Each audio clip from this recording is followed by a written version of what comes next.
Give you guys a quick overview. You're going to hear from our expert panelists. Our first one up will be Sophia Fisher. Just briefly, Sophia is nationally recognized as an advocate for counter human trafficking and just an advocate for um, basic human rights. She also is the founder of the nonprofit Stop the Demand, which they're an awareness campaign, which basically is an intelligence hub for giving everybody resources on what they can do to help fight back, as well as just great knowledge. Second, you're going to hear from Susie Skirvin, who is actually a survivor of human trafficking and has dedicated her life to basically instilling her knowledge and wisdom in her communities and trying to make a difference, which she is. She's doing phenomenal work. And last but not least, you're going to hear from Bill Wolf, who has a very large resume, but just to highlight a few, he did work with the Department of Justice and is responsible for the National Action Plan to Combat Human Trafficking that was published by the White House. So definitely extremely knowledgeable, and I look forward to hearing from everybody. And Sophia, if you want to take it away. Perfect. Thanks so much, Justin. I wanted to say thank you again, Emily, for having us here. It's a pleasure. This is an issue that is really uncomfortable in nature to discuss. So really, thank you everyone that is in attendance today. I'm going to go ahead and share my screen, and I'm going to talk for about 5 to 10 minutes on human trafficking. What is it? How is it manifesting our communities? And then from there, Susie, like Justin said, a survivor of human trafficking, is going to go ahead and share her story. So I'm going to share my screen real quick. All right, perfect. Everyone should be able to see this. All right, human trafficking. This is a crime that most of us have probably heard about, but haven't discussed a lot in detail. For me, when I first heard about human trafficking, I had no idea what it was. I never heard about it growing up in my family. I didn't hear about it in church, and I didn't even hear about it in school. It wasn't until mid-high school I came across a nonprofit in my area that is dedicated to coming along survivors and really giving them resources. And when I found out about it, I was shocked. I had no idea that this crime is happening in the 21st century and is not only occurring just around the world, it's happening in our country, and it's happening in my state. So when I first came across this in the nonprofit, prior to learning about it, the only real knowledge that I had of human trafficking was what I had seen in movies or maybe even on social media. And I'm sure a lot of you that are listening today have seen what I have in front of you guys on the screen right now. The Taken movie series, for example, the main character, Liam Neeson, goes and rescues his daughter who's being human trafficked along with her best friend. And while human trafficking can take place like this is not how it often occurs. And if we really want to help survivors and we really want to tackle this issue, we have to operate on a version that is true. And so prior to learning about human trafficking with this nonprofit, this is how I thought it was. I thought it was people getting trafficked at malls by strangers. I thought it was women tied up in ropes. And again, this can happen, but it's very rare. So what does it look like? That's what I'm here to talk about today. What is human trafficking and how does it manifest in our communities? The definition of human trafficking is as follows. It's a form of modern day slavery in which traffickers use force, fraud, or coercion to control victims for the purpose of engaging in commercial sex acts or labor services. And that's more commonly known as sex trafficking and labor trafficking. And both of these forms of trafficking are predominantly happening all over the country, and it's taking place in every zip code in America. I wish I could get on here today and tell you this is exactly the type A situation of human trafficking and this is how you can spot it, but sadly that's not the case. Human trafficking can manifest in a myriad of ways, both in quite a few different industries. I mean, for labor trafficking, you're seeing it take place domestically in homes. You're seeing it in restaurants. You're seeing it at hotels. There's not just one place that human trafficking is taking its form. It really is all over in a myriad of factors. So what are the myths when it comes to human trafficking? When I first learned about it with this nonprofit, these are a lot of the things that I believed, and I'm still constantly learning about human trafficking. So I'm going to run through the 5 most common myths of human trafficking. Number one being that traffickers are always strangers and they usually kidnap their victims. In the cases that I've seen, and that what statistics go to show, is that traffickers are usually someone familiar in relation to the potential victim. And it's not usually happening through the form of kidnapping. I'm going to talk about this in a few minutes, but it's usually through a process called grooming. And so rather than it being a stranger taking a victim they don't really know of, it's usually through a relationship and over time and false promises that are weaved into that. Second, victims are only female. I see this narrative a lot on social media.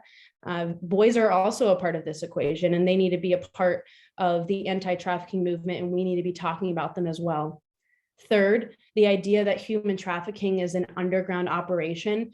Like I said a couple minutes ago, if we really want to fight human trafficking, we have to operate on a version that is true.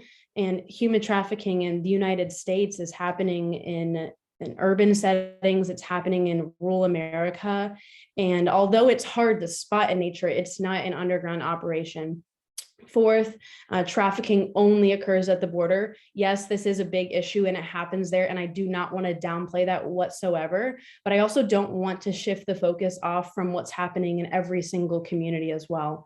And then last, victims can just leave. The idea that all barriers are physical, and Susie, the survivor of human trafficking on this call, she's going to share a little bit more about this, but not all victims can just leave, even if there aren't physical barriers. One of the main modes that traffickers use with victims and in recruitment is manipulation and a lot of psychological abuse.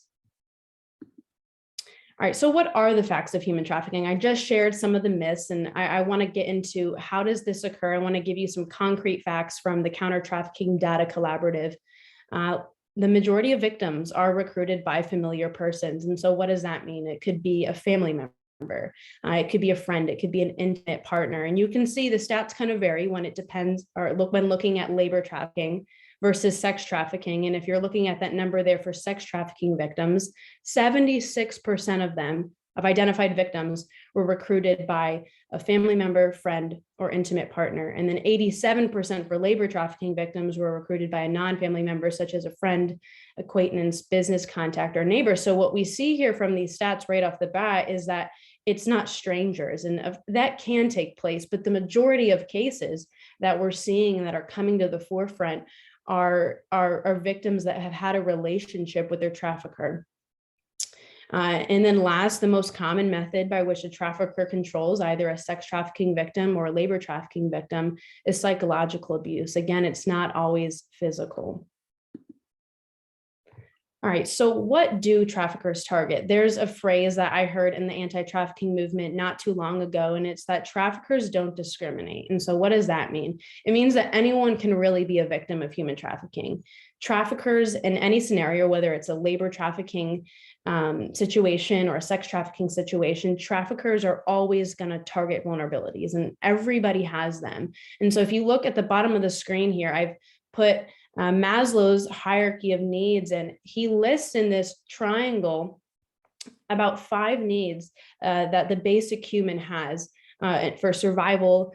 And these are things that everyone has, and we would vary, right, in terms of how much one is lacking, or one person might lack from another person. But across the board, this is really important to understand in terms of how traffickers operate, because this is essentially what they target. They target vulnerabilities. So whether it's a poor living situation or someone is lacking love and acceptance, when traffickers notice that, they will look at that as an in and an opening to exploit the victim. And so there's this process that we call it's grooming, and it's ultimately the traffickers using manipulative tactics to gain access to a potential victim. And as mentioned on the prior slide, this falls into that category of psychological abuse. And it can look different case by case. And I've listed 5 things and how grooming might manifest. First, it would be victim selection. There might be a relationship already, or there might not be. With the emergence of technology now and social media, we're seeing a lot of traffickers find and target victims via social media in that way. Well, once the victim is selected, or there's already relationship there. The ultimate goal of the trafficker is to gain trust and isolate the victim. And they do that through promising and making false promises. And from there, they continue to coerce the victim and ultimately bring them into a situation of trafficking that look different completely from the start of the relationship. And this, again, can look different case by case, but this is how trafficking often happens. And so last, before I hand it over to Susie, I want to talk about who the victims are. You can see here that phrase on the bottom that I just mentioned: human traffickers don't discriminate who they victimize. But there are things that can increase vulnerabilities, and there are a few listed on the slide. So those that are in the foster care system are extremely at more risk than those who are not, due to the lack of family structure. Those that struggle with substance abuse, mental health struggles, if you have dysfunction in your family life and house, that could be a factor. If you lack any basic needs, those that are not citizens, maybe they're here on a visa or they're an immigrant, right? Those that have a criminal background, and then last, those that struggle with obtaining some type of employment. And it's not limited to these types, but these are just some things that I wanted to list and provide just to give you an idea of what traffickers might look for. But again, traffickers can target anyone. Anyone can be a victim. And this is just an overview of how traffickers operate, some myths and some facts about human trafficking. And I really want to hand it over to Susie next, so you can get a greater idea for how this is really taking place in America. Thank you.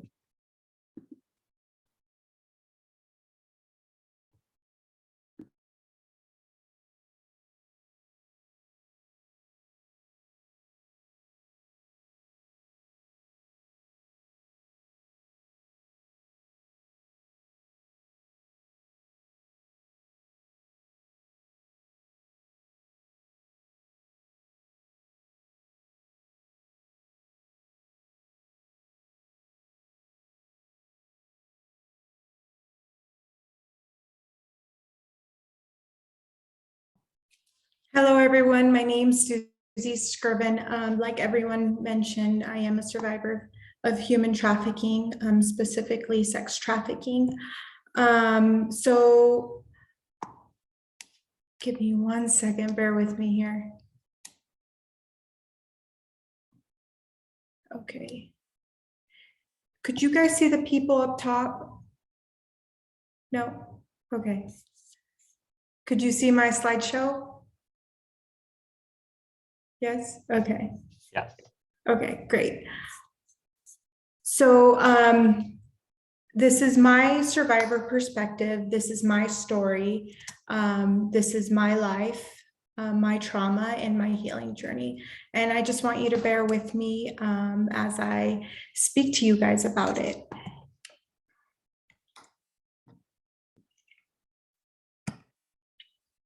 So who was I before I was trafficked?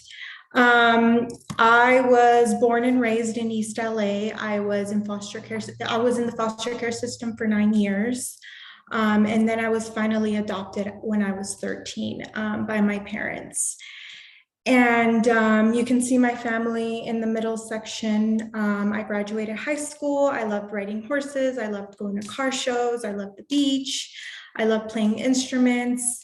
I was a normal child per se, but keep in mind that I had those 9 years of trauma with being in the foster care system in California. And I ended up graduating high school and ended up going into nursing. I got my CNA, and that's why you can see me in the beanie in the family picture. I'm wearing my scrubs. And my goal was to go into nursing school and also go into the Air Force. And so that was my goal then. That was the Susie then. I had moved to California to get into community college and pursue my career goal there and then transfer into UCLA. But that did not happen. I actually began dating and got involved with a trafficker. I did not know he was a trafficker. But he began to groom me. He began to know all of my vulnerabilities. He began to take notes of everything that I liked and disliked. He was getting to know me like a boyfriend and girlfriend type situation. In the trafficking, by the trafficking definition, it's called a Romeo and Juliet situation, where I think that he's my boyfriend, but he's not. And so at this time, I'm thinking he's my boyfriend. We're going on dates. He's taking me to dinner. He's treating me so good. He's learning about me. He knows that I want to be a nursing student and everything. And I'm just going to go back one slideshow. And things were great for a few months until one day he took me to dinner, and we were having a normal conversation after I had moved in that day. Normal conversation, you know, going back and forth. Until he asked me, so how are you going to pay for everything? And, you know, I kind of laughed and I said, well, I thought you were going to help me and support me. And he's like, well, yeah, about that. And I still remember to this day, he was sitting right across from me and he had his utensils in his hand, and he looked up and had the most evil smirk that you can imagine and said, yeah, about that. And at that moment, I knew that something was wrong, and my stomach just sank to the floor, and I wanted to run, but I didn't know how. I knew that I had just moved into his house. He had my car keys. He had, you know, he had my bank information because I had given it to him to pay a few things. And he had everything. My social security card, my birth certificate was at his house, everything.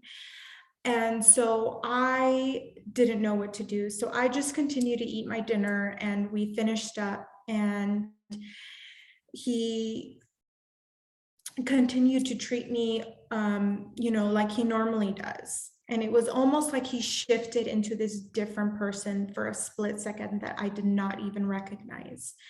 And then he shifted back, and we finished up our night at the restaurant, and he was driving me somewhere. I didn't know where, until we pulled up, and he tossed a bag to me and said, go inside. And I had no idea where I was. It turns out that I was actually at a strip club. I had never been to a strip club before. I didn't even know how one looked until then. And so I went in, and as I go in, it almost was like they just knew what to do with me. And there was girls, and they just came and got me and told me, okay, come over here. And so I, you know, started going with the flow. And at this point, I didn't have my cell phone with my parents' numbers in it. He had deleted all of their numbers and then given it back to me. So when I tried to call or anything, all I had was his number. And he texted me and said that night and said, I'll pick you up in the morning. And I did not know what to do. I was freaking out. Of course, I wanted to run, but I didn't know how. I didn't have anything. I didn't have money. I didn't have my purse, nothing. And so I stayed and made a little bit of money. And he came and picked me up that night. Well, since then, he didn't tie me up and he didn't drug me, but he definitely said some things that were not okay. And, you know, I cried to him that night and said that I didn't want to do that. And he said that he would hurt me and my family. And he knew that I loved my family. And I come from a very religious background, and my parents, if they found out what I had done for that night, they would have died in their grave. And so I did not want to cause any ruffles in my family. And so I stayed. keeping in mind, he had isolated me that night. I didn't have any of my parents' numbers, any of my friends or family's numbers. And he had everything. He had my bank account information and my keys and such. And so he definitely began with emotional abuse. And given, I was so shocked that this man who had been treating me so good all of a sudden was a different person. So I didn't even know how to mentally regulate that in my brain. And so I was shocked by that as well. Well, it so happens that my parents didn't know where I was. They didn't know where I lived. I didn't have a chance to tell them my address. I couldn't tell them my address because he threatened me. And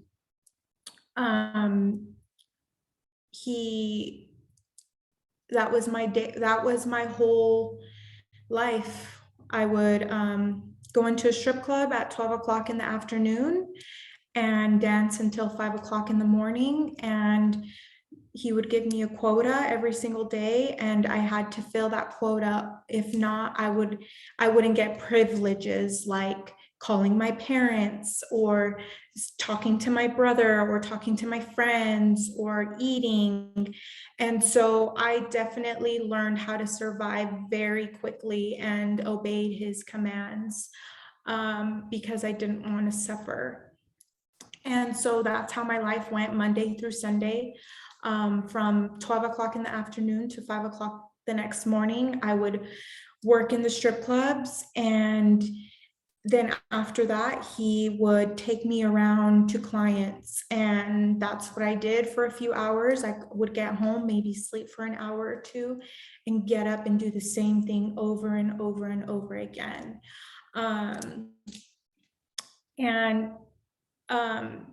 Here are some pictures, actually, if you can imagine that these pictures were actually taken while I was being trafficked.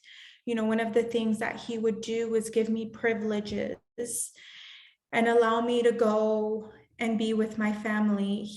In the two pictures, he allowed me to go be at my brother's wedding. But he didn't just allow me to go do that freely. I had to work for that, and I had to do things that I just am not comfortable repeating. So I had to earn my way there, but he knew that if I missed that wedding, my family would come searching for me. So he gave me enough leeway to leave, but he was still in the general area. He gave me leeway to leave so that they could just rest and say, okay, we saw her for the wedding, she's okay, even though they still did not know where I lived. And so that's how tactical these traffickers are. And so no one in my family knew. There was suspicion that something weird was going on because of the way I was acting. I definitely was not acting normal like normal Susie would. I had weird stories. I had to leave at weird times. I had to answer the phone. I just was stressed out. But they couldn't quite put their finger on what was going on. I just want to show you a picture of the power dynamic that my trafficker had over me. I actually had a friend draw this for me. And so I'm going to read you some of the things that he told me. He told me, you are now my bitch now. You're not going to eat today. You have to work until you make $1,500. Because I'm allowing you to speak to your family today, you have to make $2,000. I'll show your family all of your pictures. If you don't make the amount, you will stay in the room. And the room was a secluded place where he would take us if we were bad. And it was just an empty room with no bathroom and nothing to do really. And so we would have to stay there until he came and got us. No phone, no food, no nothing. And so nobody wanted to go into the room. And keep in mind that he had me, but he had other girls working for him too. Another thing he would say to me all the time: you will go where I tell you, when I tell you. You can't wear that. Stand there, don't look at me, you dirty bitch. If you have a good month, you'll get that dog you want. You'll start school when you learn how to follow the rules. I love you, this is for your own good. You need me, I'm going to help you be smart and beautiful. I'm the one that wants you. Your pussy is the only thing that is keeping you alive. And so you can imagine hearing these things all of the time, what it could do to somebody. He definitely had a power control over me. And I definitely feared for my life all of the time. He controlled everything. He controlled the way I spoke, the way I stood, my daily activities, what I ate, where I was. Every single thing that you do in your daily life, he controlled for me.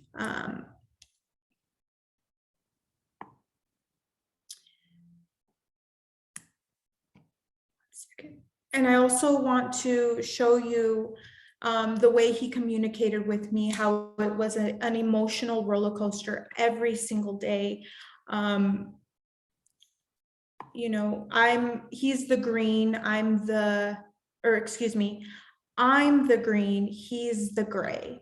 And so just take a moment and read through these.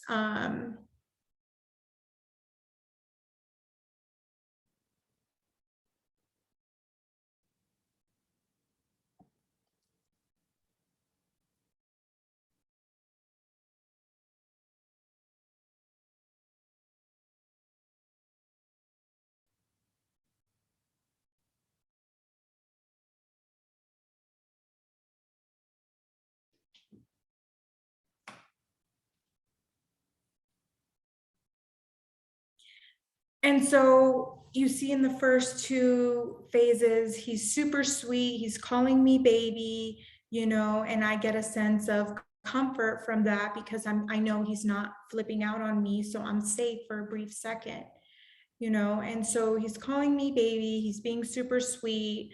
And this is how close of a daily life I want you guys to understand is I was I was at Denny's, okay? I wasn't under a rock, I wasn't in a dungeon, I wasn't across seas. I was at a Denny's in Hollywood, Los Angeles. I went to go bail him out of jail. Again, contact with law enforcement. I was 19 at the time. He was 42. None of the officers asked why a 19-year-old was coming to bail out a 42-year-old man. And so, like you see, we were doing normal things. We were going to the grocery store, you know, just living normal lives per se.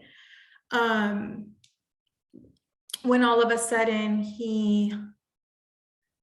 on the third text, you see what's the situation at that time, you know, beforehand, it's leading up to me speaking to a client. And so he's asking me, what's the number? How much is he going to pay? You know, so, and I'm not answering because I'm with the client. So he gets really, really upset. And obviously I have to leave now. So I wrap up with the client and I leave, and I get into the car, and as soon as I get into the car, he just starts beating the living shit out of me, and I don't know what to do with myself. All I see is like stars in my head, and I black out for a minute. And that takes that takes place all the way until we get home. And so there was just a lot of abuse. I actually ended up running away from him for the first time one day. And this picture, you can see my nose, how like swollen it is. And I have two black eyes. My nose is very swollen. I'm just a hot mess here. And you can see that. And this picture was actually taken almost a week and a half later after he beat me. And I still had the black eyes and my nose was still very swollen. And that was the first time I actually escaped from him. I ended up going back to him because of that trauma bond dynamic we had, and was able then to escape from him a second time. And my second time, I actually found out that I was pregnant. And so I ended up not going back because I found out that I was pregnant and knew that because I had been raised in the foster care system, I knew that I did not want that for my son and or for my baby at the time. And so I made the effort to escape from him. I actually had a friend call me one time while I was with my trafficker, and she said, Susie, I don't know why, but you need to leave right now. And at this time I was in Seattle and had no idea where I was. And I left and drove and drove and drove. I didn't have GPS on my phone at this time. And she was able to, that same friend was able to get in contact with my dad. And my dad flew out the next morning to get me in Seattle, and we drove home. And 3 days later, I found out I was pregnant. And, you know, how my family describes me, how I returned home, was I was just a complete robot. I didn't know how to make my own decisions. I didn't know how to do anything by myself. And so when I found out that I was pregnant, I knew that I needed to change my life around, and I knew that I needed to heal for my baby. So I ended up saying, you know what, we're going to do this together. I slowly started reading books on trauma. I reached out to a few nonprofits to help me in regards to healing and things. And I just started this journey by myself. And I figured out what I wanted to do while I was pregnant, if you can imagine. I ended up wanting to go into law enforcement because I didn't have a very good law enforcement interaction while I was being trafficked. And so it really inspired me to be an officer that wasn't like the officers, to not be like the same officers who treated me so poorly while I was in my situation. And so I ended up getting accepted into the police academy. You can see my son was still super young. I ended up graduating. I got my first badge, and that was super exciting for me and for my son.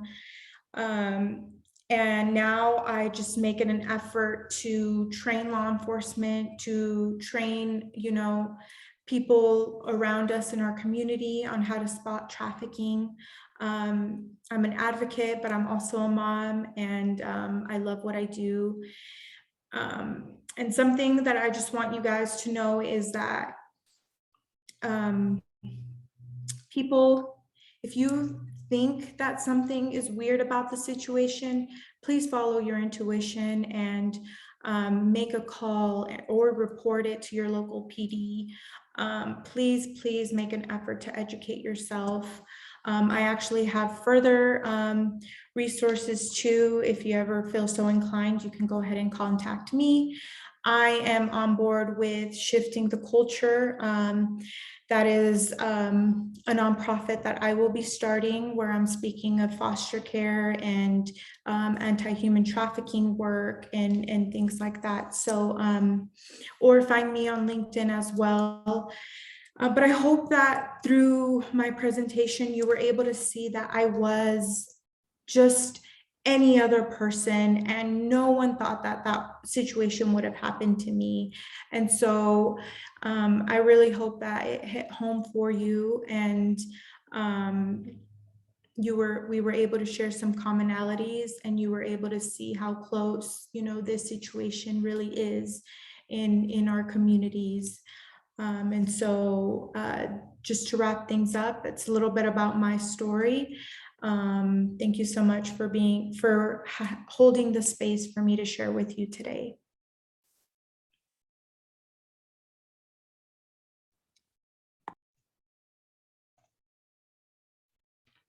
Susie, I just wanted to thank you for sharing that story and how incredibly powerful it truly is to paint the picture of what human trafficking really looks like, not just around the world, but in our own country here in the United States. So thank you so much for your courage and your bravery to share that story with us tonight. Truly incredible. And your strength as a survivor, as a thriving survivor, to come into this space and then advocate now so that we can put an end to human trafficking. I think that's really the goal, is we need to stop human trafficking. We need to be able to protect the victims that are being exploited right now, today, at this very hour, all across our country. But we also need to put things in place to be able to stop it before it happens, to move upstream, to figure out what is allowing these traffickers to exploit other individuals. And I think tonight is really such a great opportunity to understand that, to understand what are some of those issues, what are some of the things, the contributing factors, if you will, that lead to trafficking in our country. I started my career in law enforcement, almost 2 decades ago. And as I became a police officer, I was never trained on human trafficking. I never understood what it was until I was a gang detective, focused on MS-13. Many of you have probably heard of MS-13, and we encountered our first case. And I remember collecting evidence. We had interdicted the situation, and we went to the prosecutor's office and said, look, this is what we found last night. And the prosecutor looked at me and my partner and said, you've got a great human trafficking case. And we looked at each other and said, what the heck is human trafficking? We had no clue. We didn't understand what trafficking was because the level of awareness was just not there. Law enforcement was not being trained. And in the state in which I was a law enforcement officer, we didn't even have laws on the books outlawing human trafficking at the time. The only laws were federal laws. The Trafficking Victims Protection Act was passed in the year 2000. So that was merely 22 years ago. Now, for some of you, that may seem like a long time, 22 years since that law was passed, since the United States first recognized the crime of human trafficking. But having worked in the government, I can tell you 22 years is not a lot of time. And as I progressed in my law enforcement career, I started the first human trafficking task force in Northern Virginia, ran that task force for several years as an FBI task force officer and a task force officer with Homeland Security, identifying and interdicting cases of human trafficking. But as we went out, as we identified survivors of trafficking, as we helped connect them to necessary services to get them the restorative care that they so needed at that point in time, what I realized is that essentially it was a revolving door. As much as we would go out and identify and support survivors transitioning out of their lifestyle or the life of exploitation, what I learned is that we weren't doing anything to stop the problem from happening in the first place. We weren't understanding, even so much as we weren't understanding who the traffickers were. Now, there are some traffickers that maybe are easy to understand. Traffickers like the traditional pimps, gang members. But we were also finding cases where family members were trafficking their own children. whether it was in that foster care system or whether it was biological parents that were trafficking their children. This was sometimes tied to things like the opioid epidemic, or today we see with illegal drugs like fentanyl, but not necessarily tied to that. There were individuals that were willing to exploit their own children. This was highly problematic. And so really launched my career, or shifted the course of my career, to be focused more on addressing it as a whole, instead of just working one case after another, figuring out ways, what was happening within our culture. And I love, Susie, the name of your nonprofit that you're starting, right? Because it is about shifting that culture, right? It's about shifting our perception of what is really happening, of honestly what's happening right in front of our faces. You know, Susie's case, where she interacted with law enforcement, and to her point, why was a 19-year-old bailing a 40-something-year-old guy out of jail? Nobody was asking the questions. I remember one of the cases that I had early on, a young girl by the name of Emily. Emily was 17 years old at the time that we recovered her out of a local hotel. I remember taking Emily back to the police station. We were sitting down and I was interviewing her, and she was telling me her story. And I found out that Emily had been trafficked since the age of 14. For 3 years, she had been trafficked. During that time, she had both parents in the home. She was attending school. As the trafficking went on, some behaviors started to exhibit themselves. She started, quote unquote, misbehaving in school, having behavioral issues. Her grades started to fall off. She started falling asleep in class, talking back to teachers. Eventually, she started not showing up to class. A truancy officer got involved. Counselors got involved. Eventually, the juvenile justice system got involved. She had a probation officer. She was attending anger management. And I remember sitting there and I said, Emily, how is it possible for 3 years you were surrounded by all these professionals and nobody ever identified you as a victim of human trafficking? I can tell you it was one of those moments in life that is sort of seared into my brain, because I can still to this day see very clearly as she looked me straight in the face and she said, because nobody ever asked. Nobody ever asked me why my grades were failing, why I was having behavioral issues. Everyone was too busy pointing their finger at me, telling me I need to do better in school. I need to get my grades up. I need to stop acting out in class. But nobody ever asked why this was happening. She said, if somebody would have just asked, I would have told them, but I didn't know who to talk to. I didn't know who would have understood what was happening to me. I was embarrassed. I was ashamed. And I didn't know who would hear me in that moment. I submit to you all that that is a sad state of affairs.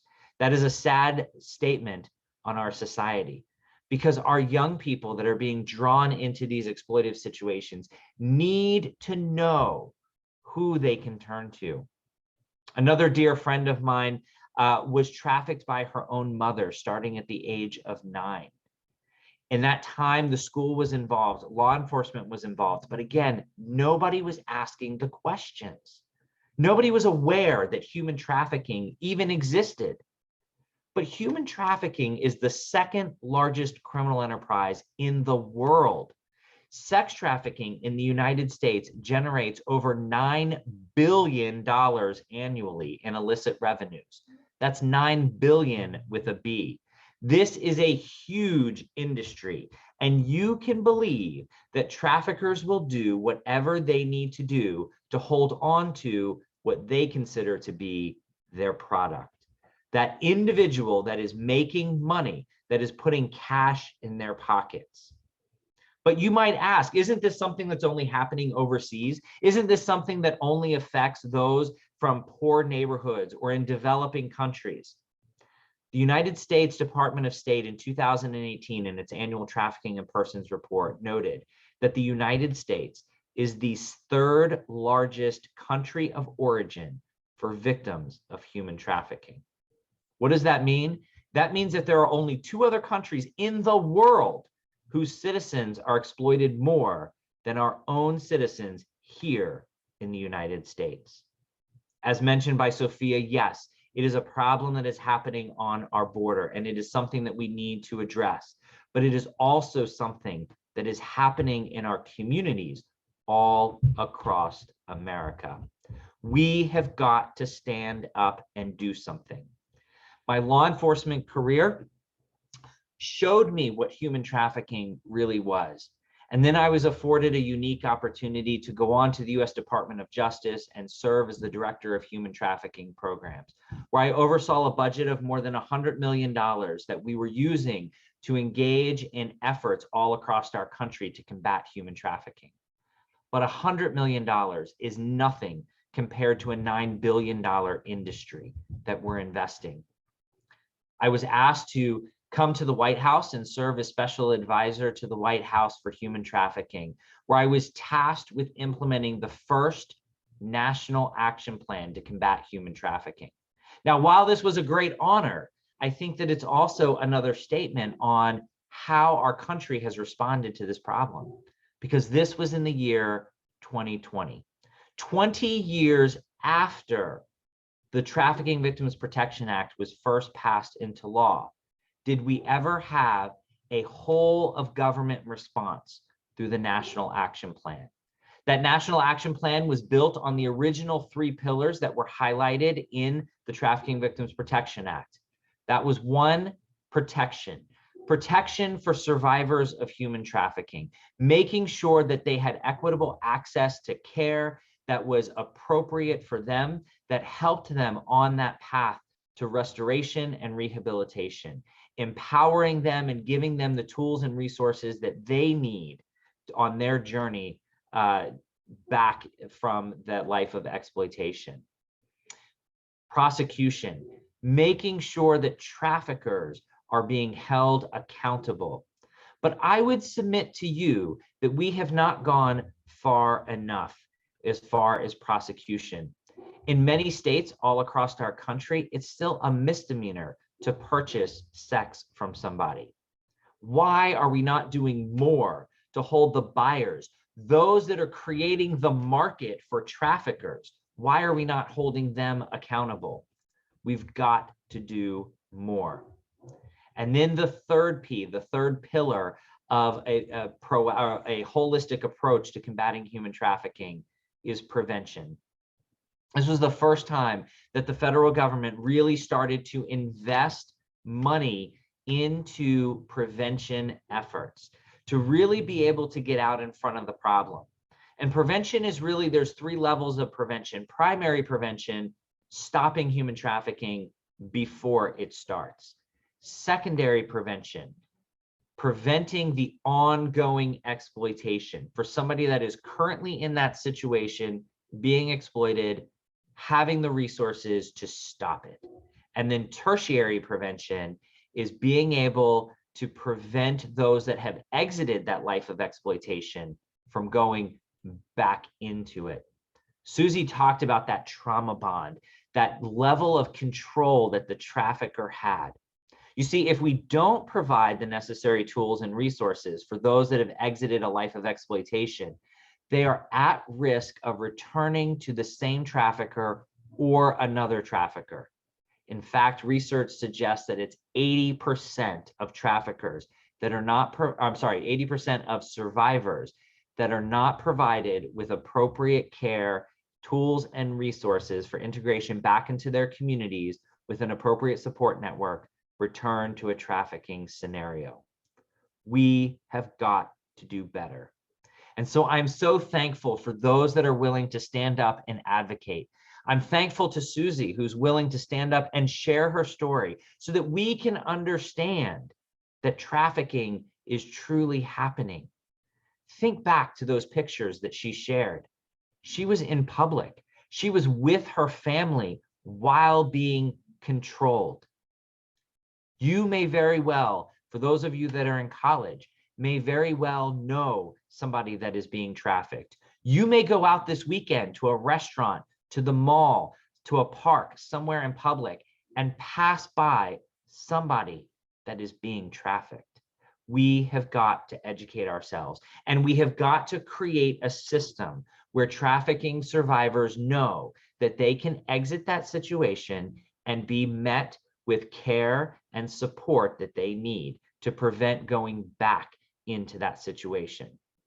I'm also thankful for organizations like ACT, who are willing to take definitive actions to leverage intelligence. I can tell you from my days as being an investigator and working federal cases alongside the FBI and Homeland Security, that it was truly the intelligence component. It was the intelligence analysts that helped us to understand the problem and to quickly respond and help those survivors exit those situations. Looking at intelligence and passing that along to our law enforcement officers is critical in the fight to end human trafficking. So much so that when we drafted the National Action Plan to combat human trafficking, we highlighted the need to leverage intelligence to be able to build cases off of those types of intelligence that individuals like Justin and his team are finding day in and day out. Part of the reason is because it is not fair for us to put the burden of a prosecution on a survivor of human trafficking. They have literally been to hell and back, and to ask them to take the stand and to point out their trafficker and to tell in open court their situation, we have got to do better. I can remember some of the hardest decisions, and as I mentioned, I've been in this field for a very long time. And my role now is to share my experiences so that you all, the next generation in the fight to end human trafficking, can learn from the mistakes that we made, because we didn't know any better. We didn't know how to address human trafficking. When I first started working human trafficking cases, words like victim-centered and trauma-informed were not on our radar. But they were things that we learned very quickly were important and critical to successful cases of human trafficking. One of the things that became a cornerstone of my law enforcement career was recognizing that it was not just about arresting the offender, but it was about putting the victim first and making sure that their needs were met as they transition into survivorship. And that victim-centered approach, being trauma-informed, was something that was revolutionary, but has become mainstream. And I'm thankful again for Susie, who is such an incredible story to go from survivor who didn't have the best experience with law enforcement, which unfortunately is still problematic today, and into becoming a law enforcement officer so that she could share firsthand with them, help them to be more trauma informed. It takes each and every one of us.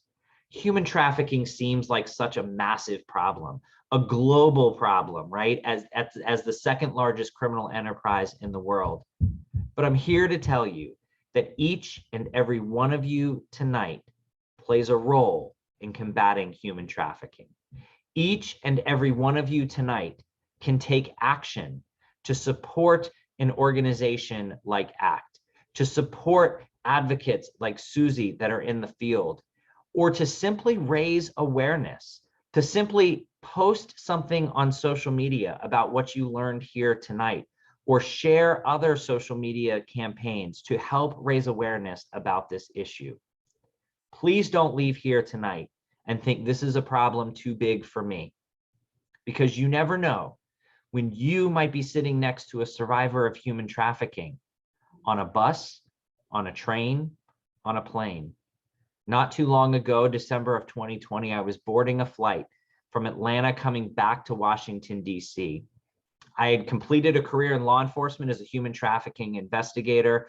I had served as director of human trafficking programs, and at that point was serving at the White House, directing the White House's response to human trafficking. As I approached the gate area to board my plane, a group of 3 individuals caught my attention. I started paying attention to them. I'm nosy, and I noticed a few things that drew my attention even more. The way that they were dressed, the way that they were acting, the way that they were interacting with the other people within the group. I started to overhear some of their conversation, and I watched as they boarded the flight. And immediately I said, that is a situation of human trafficking. There are 2 victims of human trafficking with their trafficker that are boarding the same flight as I am right now.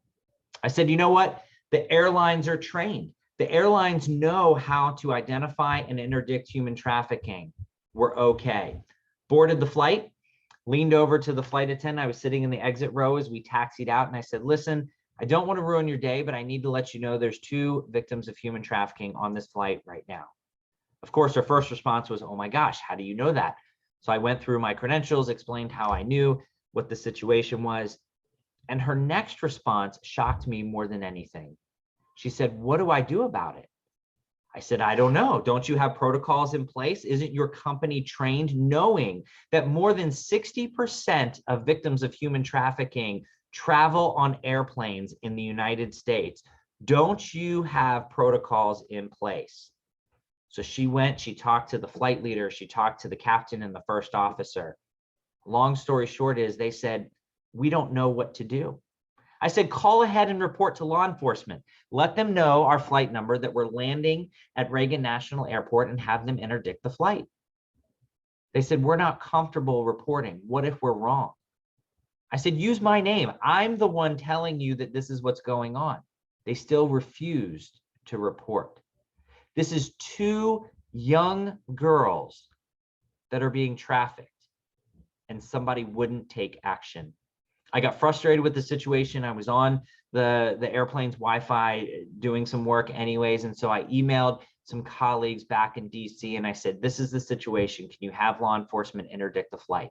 Law enforcement did interdict the flight. They identified the 2 young ladies as juveniles. I believe one was 15 and 16, and they were in fact victims of human trafficking. We all play a role. We all will encounter human trafficking at some point. Educate yourself and take action. Thank you for being here tonight.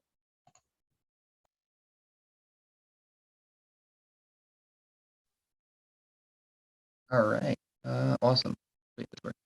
Thank you so much, Bill. That was fantastic. I think you did a phenomenal job of just touching upon everything, especially just talking about the demand as a whole. A lot of people aren't talking about that, and I really do think you did a great job highlighting it. Just to kind of piggyback on everything that we've talked about, Sophia brought up great points, and human trafficking doesn't always come in the form of people smuggling or like those Liam Neeson type films. You can see it in the form of forced labor as well as forced criminal activities. And as Susie was bringing to light and explaining, that sexual exploitation is a very big thing, and people are exploiting people for a lot of money. And that's something that we can take action on and do something today. Human traffickers prey on vulnerability, and they rely on manipulating victims and enslaving them. I know Bill's touched upon it as well as Susie. I think the biggest takeaway for me is just, estimated 60% of child sex trafficking victims are part of the foster care system. I think those statistics alone, it's insane. And most people that are trafficked are actually, it's from family members. And that's reported by the Counter Trafficking Collaborative. I think the biggest thing is just, one, becoming aware, and 2, also understanding that these statistics that I'm saying, due to the hidden factor, I mean, Bill just talked about a case that he saw at the airport. He's able to identify it there, but think about how many of these trafficking activities go unnoticed, right? So all the statistics we're talking about today and what they're bringing forward, these are what we know. So it's very hard to calculate. We're already saying it's the fastest growing criminal activity and how much it brings in annually, but we don't really know the true magnitude of it. And I think having conversations like this and spreading awareness is one of the best things we can do. And I just want to also just double down on everything we do at ACT. I know I briefly talked about it as well as Bill. And what exactly does collecting intelligence mean? So just a little of our background, because we work on more of an operational end. So we work on the back end. So I'm not used to normally doing presentations and talking. So I do apologize. But we basically conduct human intelligence, which is basically gathering source leads from either aftercare victims or having conversations with traffickers, whatever source would be just from human interaction. And then we apply open source intelligence, which means we can scrape like the dark web for actionable intelligence, or we can see it through social media or things that are posted. And with that actionable intelligence, we facilitate the free flow of information that's crucial in convicting human traffickers. The biggest thing Susie talked about was the inability for police to really want to generate reports, right? And that doesn't go for all police. This was just unfortunately her interaction. But one of the true sides of it, and also in Bill's case, a lot of people just don't want to take that extra step in reporting something. Something so easy as just reporting it, even if it doesn't get processed as an actual, police report, but it's just there, and there's something that there's just a little piece documented. It can open up and pay dividends in the future. And that's something at ACT that we try to do. We try to build out great reports for law enforcement, and we want to hand them over reports that they're going to be able to take action on. As of now, ACT is one of the only nonprofits in the country that takes an intelligence-focused approach to reduce and mitigate human trafficking in our communities and support law enforcement's efforts and keep these traffickers held accountable. Many other nonprofits, anti-human trafficking fields focus primarily on raising awareness, which is crucial. And that's what we're trying to do today, spread awareness. But now what's the next step, right?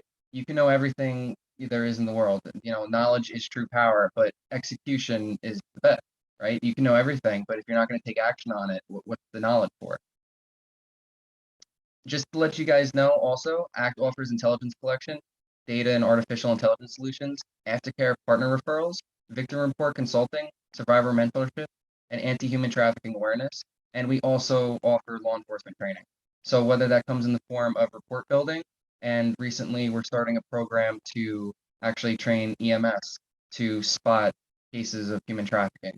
Myself, I'm an EMT of 8 years, and I think it's crazy when I'm doing PCR work that there isn't a form for, suspected trafficking, right?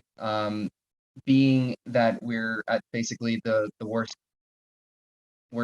kind of event of their life when you're in the actual emergency, right? When you're in the hospital, you're kind of stable and everything, but we're going into people's homes. We see how they live. We see how they interact with the family.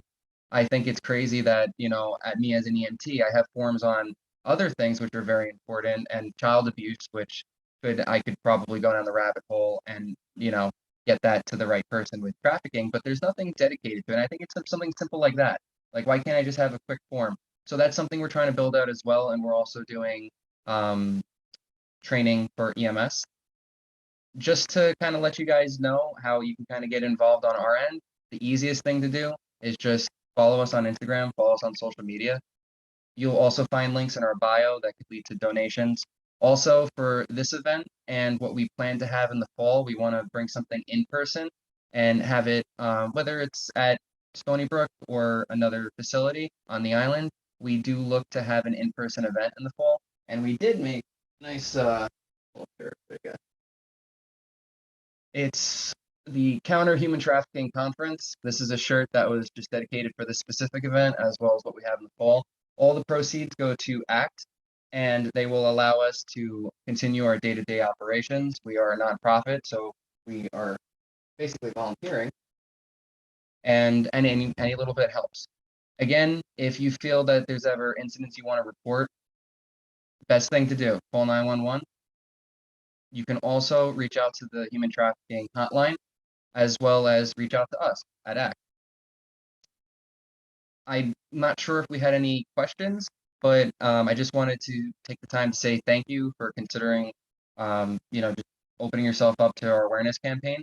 And I really think this is where change happens. I think you guys all took initiative to want to learn more about trafficking, and I think this is something that you're going to be able to carry out and really make a difference.